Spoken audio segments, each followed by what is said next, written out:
अस्सलामुअलैकुम वरहमतुल्लाहि वबरकातुहू। मुझे उम्मीद है कि आप सब दोस्त खैरियत से होंगे और मेरी बहुत सारी दुआएं आप सब के लिए। आज का जो लेसन है वो है अर्थ वर्क के मुतल्लक, यानी अगर जब आपने सैम्पल लाइंस क्रिएट कर ली हों, सेक्शन व्यू आपने क्रिएट कर लिए हों, तो फिर आप जो है उसकी क्वांटिटीज भी निकालनी होती है। ठीक है, यानी क्या, यानी उसकी जो अर्थ वर्क का मटेरियल है उसको भी आपने निकालना है। तो वो किस तरह से निकालेंगे वो ज़रा देखते हैं। तो यहाँ पे जो है आप देख रहे हैं कि इस ड्राइंग के अंदर मेरे पास सेक्शन व्यूज भी हैं, सैंपल लाइन भी लगी हुई हैं। ठीक है, तो हम चले जाएंगे सेटिंग के अंदर। सेटिंग अंदर आप क्लिक करें, सेंटर सेटिंग के अंदर चले जाएं। तो यहाँ पे देखिए क्वांटिटी टेक ऑफ है। ठीक है, क्वांटिटी टेक में ना आपने ऑलरेडी क्राइटेरिया एक यहाँ पे ऑलरेडी एक क्रिएट किया हुआ है क्वांटिटी टेक ऑफ का। यहाँ पे अर्थ वर्क है, यहाँ पे अर्थ वर्क को क्लिक कर लें और यहाँ पे इसे एडिट करें। ठीक है, जब यहाँ पे एडिट करेंगे तो यहाँ आपके पास ना इसका नाम आ जाएगा। जो भी आपने नाम अगर चेंज करना है तो वो नाम चेंज कर सकते हैं। ठीक है, उसके बाद मटेरियल लिस्ट है। ठीक है, उसके बाद जो ना आपके पास ऑलरेडी क्राइटेरिया यहाँ पे जो है ऑलरेडी आपने डिफाइन कर लिया हुआ है। ठीक है, उस क्राइटेरिया में आपके पास एक एग्जिस्टिंग से थोड़ा सा बड़ा कर लेते हैं, एग्जिस्टिंग ग्राउंड है और एक डेटम है। ठीक है, एक आपका बेस सरफेस है। ठीक है, और एक आपका जो है कंपेयर सरफेस है। ठीक है, तो इन दोनों को हम यूज करके तो हम कंपैरिजन निकालेंगे, जिसमें टॉप सरफेस का और बॉटम सरफेस का दोनों का निकाल के अब फिर क्वांटिटीज जो है अर्थवर्क देखेंगे कितना हमारा जो है अर्थवर्क किस तरह से हम कैलकुलेट करते हैं। अच्छा, इसमें ना एक चीज़ और मैं बता दूं कि बेसिकली आप वॉल्यूम निकाल रहे होते हैं किसी दो सरफेस के अंदर। ठीक है, और यहाँ पे आपके पास क्वांटिटी टाइप है, यहाँ पे कट फिल्टर है, कट फैक्टर है, फील फैक्टर है, रीफिल फैक्टर है, शेप स्टाइल है। तो यहाँ पे आपने कोई एक फैक्टर जो है हम मुकर्रर कर लेते हैं श्रिंक के स्वेल के लिए, ताकि आपके पास फील फैक्टर की क्या रेशो होगी और कट फैक्टर की क्या रेशो होगी। ठीक है, एक फैक्टर आपने मुकर्रर कर लिया ताकि आपकी जो वॉल्यूम है वो निकल सके। और आपको याद होगा कि जो है हमने यहाँ पे अगर हम किसी भी असेंबली को देखें तो आपको याद है कि हमने कॉरिडोर का जो ऊपर वाला सरफेस था ना वो हमने ऑलरेडी क्रिएट कर लिया हुआ था। जब ऊपर वाला सरफेस हमने क्रिएट कर लिया था तो हमें एक नीचे वाला बॉटम सरफेस भी चाहिए। ठीक है, जब ताकि जो है हमारी जो क्वांटिटी है, जो वॉल्यूम है वो हमारी वो निकल सके। अच्छा, इसको जो है कैलकुलेट करने के लिए ना आप प्रोस्पेक्टर में चले जाएं। प्रोस्पेक्टर में जाके आपके पास ना कॉरिडोर है, यहाँ पे कॉरिडोर को यहाँ पे राइट क्लिक कर लें, उसमें प्रॉपर्टीज में आ जाएं। ठीक है, प्रॉपर्टी में जाके आपके पास ना सरफेस है यहाँ पे।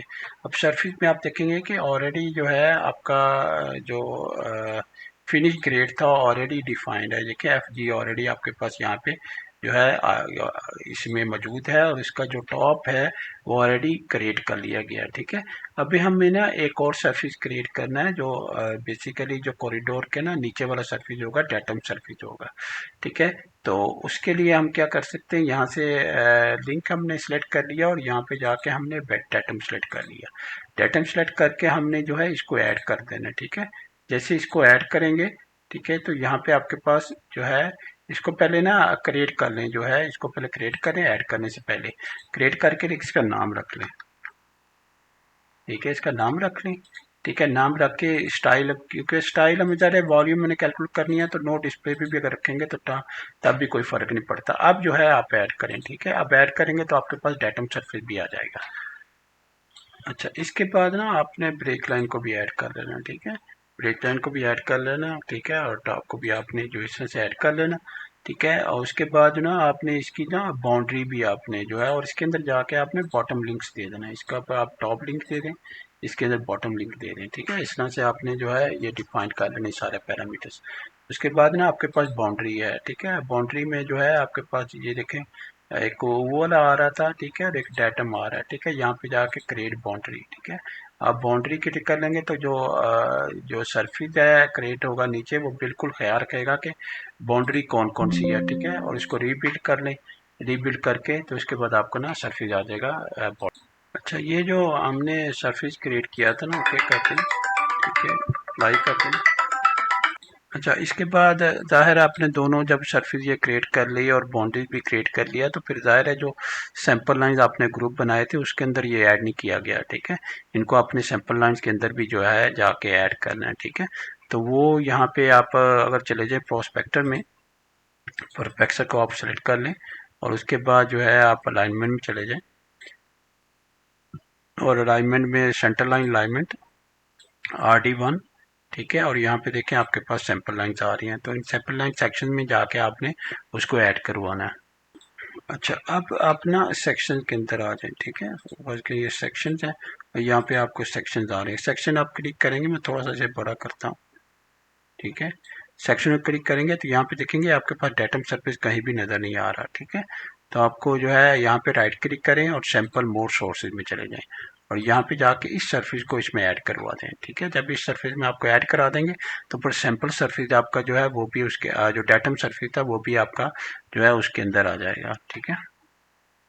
अब जाके आप दोबारा देखेंगे ना सेक्शंस के अंदर, सेक्शन के अंदर देखेंगे तो वो नीचे आप देखें आपको डेटम सरफेस भी आ रहा है, ठीक है। तो आपको डेटा सरफेस भी ऐड हो गया। अच्छा, इसमें थोड़ा सा डिफरेंट करने के लिए ना यहाँ पे जो आपका स्टाइल है ना, ये भी एक फिनिश आ रहा है, ये भी एग्जिस्टिंग आ रहा है, ठीक है। इसको थोड़ा सा ऊपर, ठीक है। और ये भी देखें, ये भी एग्जिस्टिंग आ रहा है, ये भी एग्जिस्टिंग आ रहा है। थोड़ा सा ना इसको चेंज कर लें इसी एक स्टाइल को लेके, ठीक है। और यहाँ पे जाके इसको बेशक स्टैंडर्ड कर दें, ठीक है। थोड़ा डिफरेंट है ताकि चीज़ें जो है आपको मुख्तलिफ नज़र आएँ। जब विजुलाइज करें तो आपको चीज़ें जो आसानी से मुख्तलिफ जो नज़र आएँ और आप आइडेंटिफाई कर सकें आसानी से। तो जब आपने ये सारी चीज़ें आपने तैयार कर लेनी है ना, तो फिर आप एनालाइज में चले जाना है। एनालाइज में आप चले जाएंगे तो यहाँ पे है आपके पास कंप्यूट मटेरियल्स, कंप्यूट मटेरियल में चले जाएं। यहाँ पे आपके पास RD1 है, यहाँ पे जो है आपकी सैंपल लाइन ग्रुप आ रहा है, वो अपना जो है आप सिलेक्ट कर लें। अच्छा, उसके बाद आप ओके कर दें। ओके करने के बाद आप ना यहाँ पे जो क्राइटेरिया ना आपका वो सिलेक्ट कर लें, ठीक है। यहाँ पे आपने क्राइटेरिया सेलेक्ट कर लिया, ठीक है। यहाँ पे एग्जिस्टिंग ग्रेड उसको सरफेस को सिलेक्ट कर लें। यहाँ पे डेटम सरफेस आपका वो डेटम सरफेस आप सिलेक्ट कर लें यहाँ पे, तो इसके बाद ओके कर दें, ठीक है। तो आपके पास जो है ना क्वांटिटीज अर्थ वर्क आपका आ गया है, लेकिन अभी आपका जो है डिस्प्ले नहीं हो रहा। तो डिस्प्ले करने के लिए हम क्या करेंगे, अच्छा उसके बाद ना आप यहाँ तो जो है टेबल क्रिएट कर लें अर्थ वर्क की वॉल्यूम का, ठीक है। जिसमें फ़ायदा आपको ये होगा कि वो डायनेमिक होगा और वो लिंक होगा। या ये है कि आप रिपोर्ट क्रिएट कर लें और रिपोर्ट जो है आप एक्सपोर्ट कर लें, फर्ज करें एक्सेल फॉर्मेट के लिए या वर्ड फॉर्मेट के लिए। चले हम ना अब जो है वॉल्यूम टेबल जो है ना वो बना लेते हैं। वॉल्यूम टेबल को हमने क्लिक कर लिया, ठीक है। क्लिक करने के बाद कट एंड फील्ड आ गया यहाँ पे आपकी लेयर आ गई, ठीक है। अलाइनमेंट आपकी आ गई, ठीक है। सैंपल लाइन ग्रुप आपका आ गया, मटेरियल लिस्ट आपकी आ गई, ठीक है। उसके बाद आपने अगर स्प्लिट करना टेबल को स्प्लिट कर सकती हैं और फिर डायनेमिक आपने ज़रूर रखना है, ठीक है, ताकि जो है डायनेमिक रहे।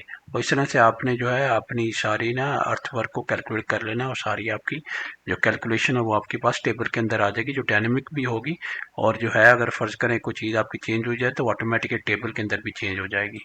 और अगर हमें वॉल्यूम रेट की रिपोर्ट क्रिएट करनी है ना, तो यहाँ से वॉल्यूम रिपोर्ट भी हम क्रिएट कर सकते हैं। यहाँ पे वॉल्यूम पे चले जाएं, ठीक है। और यहाँ पे ओके कर दें तो आपके पास ना वॉल्यूम रिपोर्ट भी आ जाएगी, ठीक है। अगर मैं आपको यहाँ पे देखें, आपके पास ना वॉल्यूम रिपोर्ट भी सारी आ जाएगी। यहाँ पे स्टेशन आपका आ रहे हैं, जैसे आपके पास जो है सिविल 3D के अंदर टेबल बना हुआ था उसके अंदर नज़र आ रही थी, इसी तरह आपके पास ना स्टेशन भी आ रहे हैं और उसके अंदर कट एरिया आपका उसके आ रहा है, कट वॉल्यूम आपकी आ रही है, रीयूजेबल वॉल्यूम, फिल एरिया, ठीक है, फिल वॉल्यूम, कम्युलेटेड वॉल्यूम, ठीक है। तो सारी चीज़ें यहाँ पे भी आपके पास ना इसी तरह से आ रही होंगी। तो ये थी आपकी ना अर्थ वर्क वॉल्यूम कैलकुलेशन, ठीक है। और अगर आपने कोई भी की जो है इस तरह की वॉल्यूम कैलकुलेशन करनी हो, तो जो मैंने आपको वीडियो के अंदर स्टेप्स बताए इन सबको फॉलो करेंगे तो आपकी आराम से ना अर्थ वॉल्यूम जो है कैलकुलेशन आपकी आ जाएगी। वो चाहे टेबल में आपने बाद में कर लें या फिर जो है उसको एक्सपोर्ट कर लें, वॉल्यूम रिपोर्ट कर लें उसकी जनरेट, और रिपोर्ट बाद में जो है जाके आप जहाँ भी चाहें इस्तेमाल कर सकते हैं। तो अपना ख्याल रखिएगा, इंशाल्लाह जो है अगली वीडियो में मुलाकात होती है, ठीक है। और मेरी वीडियो ज़रूर दूसरों के साथ शेयर कीजिएगा, दूसरों को भी फ़ायदा हो। तो अस्सलाम वालेकुम रहमतुल्लाहि व बरकातहू।